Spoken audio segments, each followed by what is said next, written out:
Your product is bigger than you think it is. You think you're building this, and instead you're building this. Let's look at 4 reasons why products end up being bigger than we think. The first is that needs evolve. What your users need today will not be what they need later.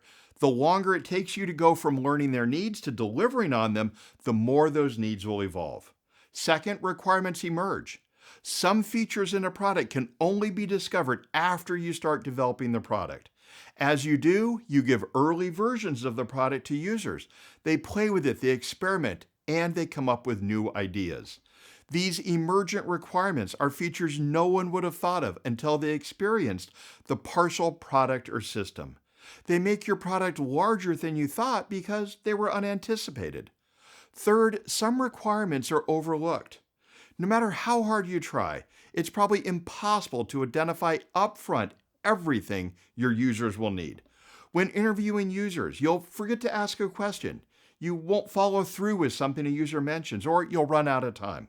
You'll overlook something. Fourth, some objectives will be harder to achieve than expected. Teams add features, functions, or capabilities to a product to achieve defined objectives. For example, an airline may want to improve software used by its customer service representatives so that those reps can more quickly reroute passengers affected by flight cancellations. The airline's developers plan to achieve that objective using a new AI system to suggest passenger rerouting. After implementing that new capability, team members measure the impact and learn that it has only gotten the organization halfway to the desired outcome.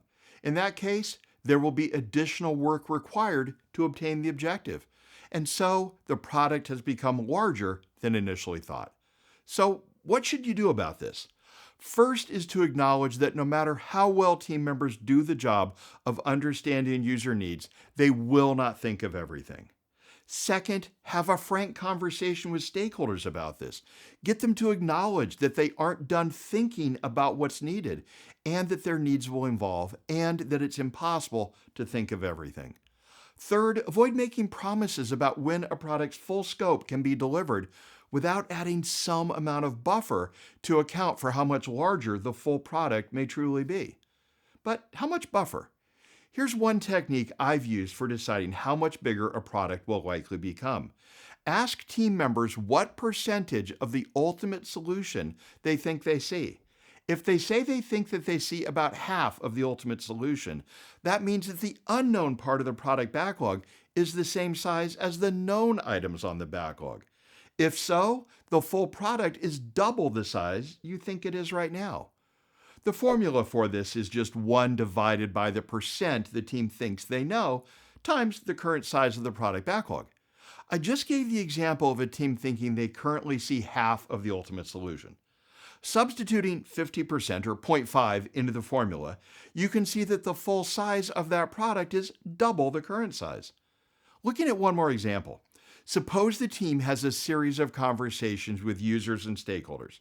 Based on those extra conversations, team members believe they see about 80% of what users will ultimately need in this product. When we substitute 80% into the formula, we see that the full size of the backlog is 25% greater than the current size. A rough calculation like this can give you an approximation of how much larger your product is than the team thinks it is presently. This larger size can be used in forming more accurate long-term forecasts when necessary. What have you experienced that made your products bigger than anticipated? Please share your experience in the comments. If this video has been useful, please do me a favor and click the like button. And if you're new to the channel, click subscribe so you don't miss out on future tips to help you succeed with Agile.